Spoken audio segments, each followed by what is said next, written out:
ഒരു ടീച്ചറുടെയും ഒരു കുട്ടിയുടെയും കഥയാണ്. ആ ടീച്ചർ ആ കുട്ടിയെ ഓട്ട മത്സരത്തിൽ പങ്കെടുപ്പിക്കാൻ ഉള്ള തയ്യാറെടുപ്പിലാണ്. പക്ഷേ ആ കുട്ടിക്ക് പേടിയാണ്. കാരണം ആ കുട്ടി ചിന്തിക്കുകയാണ്, ഞാൻ ഓട്ട മത്സരത്തിൽ പങ്കെടുത്താൽ ഞാൻ വയ്യാത്ത കുട്ടിയായതുകൊണ്ട് വീഴും, എനിക്ക് സമ്മാനം കിട്ടില്ല എന്ന് പറഞ്ഞു. പക്ഷേ ടീച്ചർ നിരന്തരം ആ കുട്ടിക്ക് പ്രചോദനം നൽകിക്കൊണ്ട് ആ കുട്ടിയെ ജീവിതത്തിൽ ആദ്യമായിട്ട് ആ കുട്ടിയെ ഓട്ട മത്സരത്തിൽ പങ്കെടുപ്പിക്കുകയാണ്. ആ കുട്ടിക്ക് 100% ഉറപ്പായിരുന്നു, ഞാൻ ഈ മത്സരത്തിൽ തോൽക്കുമെന്നല്ല, വീണ് ചോര പൊടിയും ആകെ വഷളാകുമെന്ന്. വിസിലടിച്ചതും കണ്ണു മടച്ചുകൊണ്ട് ആ കുട്ടി ഓടി. അത്ഭുതമെന്ന് പറയട്ടെ, ആ ഒരു ഓട്ട മത്സരത്തിൽ ആ കുഞ്ഞായിരുന്നു 1ാം സ്ഥാനം. ആ കുട്ടിക്ക് സന്തോഷമായി. പിന്നീട് സംസ്ഥാന തലത്തിലും ആ കുട്ടിയെ ഈ ടീച്ചർ ഓടിപ്പിക്കുകയാണ്. ഈ കുട്ടിക്ക് ടെൻഷനുണ്ട്, പേടിയുണ്ട്. പക്ഷേ വീണ്ടും ആ കുട്ടി വിസിലടിച്ചതും സർവ്വശക്തിയും എടുത്ത് കണ്ണു അടച്ച് ഓടി. ആ സംസ്ഥാന പാരാ ഒളിമ്പിക്സിൽ ആ കുട്ടി തന്നെയാണ് 1ാം സ്ഥാനം. പിന്നീട് ദേശീയ തലത്തിലേക്ക് ആ കുട്ടിയെ ഓടിപ്പിക്കുകയാണ്. അങ്ങനെ നമ്മുടെ ദൈവത്തിൻ്റെ സ്വന്തം നാടിന് വേണ്ടി ആ കുഞ്ഞു കുട്ടി 3 ഗോൾഡ് മെഡലുമായിട്ട് നമ്മുടെ നാട്ടിൽ വന്നിരിക്കുകയാണ്. മറ്റാരുമല്ല, ആലത്തൂർ സൗഹൃദവേദിയുടെ ഈ വേദിയിൽ സംസാരിക്കുന്ന പ്രണവാണ് എന്ന് അഭിമാനത്തോടെ പറയാൻ ആഗ്രഹിക്കുകയാണ്. കഴിഞ്ഞ ദിവസം ആലത്തൂർ ബാർബർ ഷോപ്പിലേക്ക് നടന്നു പോകുന്ന വഴിക്ക് ഒരു പയ്യൻ സൈക്കിളിൽ വരികയായിരുന്നു. ആ പയ്യൻ കണ്ടധികം സൈക്കിളിൽ നിർത്തി, പ്രണവേട്ട എങ്ങോട്ടാണ് ചോദിച്ചു. അപ്പോൾ മോനെ ബാർബർ ഷോപ്പിലേക്കാണ് പറഞ്ഞപ്പോൾ, പ്രണവേട്ട എൻ്റെ സൈക്കിളിൻ്റെ ബാക്കിൽ കയറിക്കോ, ഞാൻ കൊണ്ടാക്കിത്തരാം.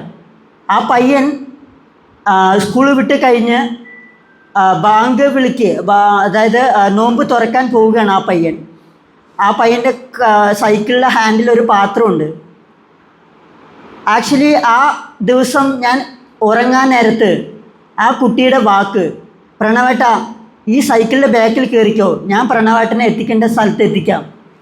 ഞാൻ ആ കുട്ടിയുടെ വാക്ക് ചിന്തിക്കുന്നതിനേക്കാൾ ഏറ്റവും കൂടുതൽ ചിന്തിച്ചത് ആ കുട്ടിയുടെ മാതാപിതാക്കളെയായിരുന്നു. യഥാർത്ഥ വിദ്യാഭ്യാസം നമ്മുടെ വീടുകളിൽ നിന്നാണ് തുടങ്ങേണ്ടത്.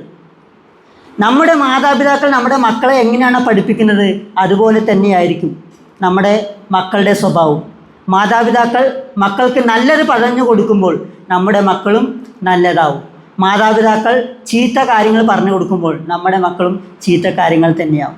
തീർച്ചയായിട്ടും ഈ സൗഹൃദവേദിയുടെ ആത്മാർത്ഥമായ സൗഹൃദം വീണ്ടും ഉയർത്തെഴുന്നേൽക്കട്ടെ.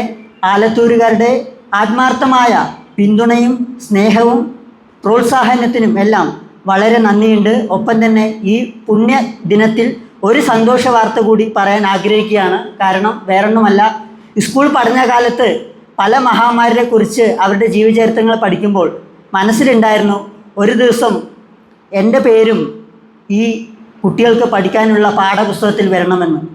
സർവേശ്വരൻ്റെ അനുഗ്രഹം കൊണ്ട് CBSE 6ാം ക്ലാസ്സിലെ ഇംഗ്ലീഷ് പാഠപുസ്തകത്തിൽ ഒരു ചാപ്റ്റർ പ്രണവ് ആലത്തൂരിനെ കുറിച്ച് പഠിക്കാനുള്ളതാണ്. വിദ്യാർത്ഥികൾ പ്രചോദനരാകാൻ വേണ്ടി CBSE മീൻസ് ഓൾ ഇന്ത്യ ആണ്. പ്രണവ് കേരള എന്നാണ്, ഇനി പ്രണവ് ഇന്ത്യ എന്നാണ് അറിയാൻ പോകുന്നത്. So I am proud of my life, I am proud of my confidence. ആത്മവിശ്വാസം, ദൃഢനിശ്ചയം, മനോധൈര്യം, ഇത് 3ഉം ഉണ്ടെങ്കിൽ പ്രതിസന്ധികളും തടസ്സങ്ങളുമെല്ലാം വഴിമാറി നിൽക്കുന്ന വലിയ പാഠമാണ് രക്ഷിതാക്കൾ പ്രണവിന് പഠിപ്പിച്ചു തന്നത്. തീർച്ചയായിട്ടും നമ്മുടെ കുഞ്ഞുങ്ങൾ ആത്മവിശ്വാസത്തോടെ വളരട്ടെ. ശരിക്കും നമ്മളെല്ലാവരും മതം ഇത് ഒരുപാട് ചിന്തിച്ച കാര്യങ്ങൾ തന്നെയാണ്. എനിക്ക് ഒരേ ഒരു ഉത്തരവുള്ളൂ, എന്താണ് മതങ്ങൾ എന്ന് എന്നോട് ചോദിക്കുകയാണെങ്കിൽ എനിക്ക് പറയാനുള്ള ഒരേ ഒരു മറുപടി, ഒരേ ലക്ഷ്യത്തിലേക്ക് എത്തിപ്പെടാനുള്ള വിവിധ വഴികളാണ് മതങ്ങൾ എന്നാണ് എനിക്ക് പറയാനുള്ളത്. ഒരു ഉദാഹരണം പറയാം. ഇന്നിവിടെ നമ്മളെല്ലാവരും എത്തിയത്, ഞാൻ ആലത്തൂർ സ്വാതി വഴി കൂടിയാണ് വന്നത്.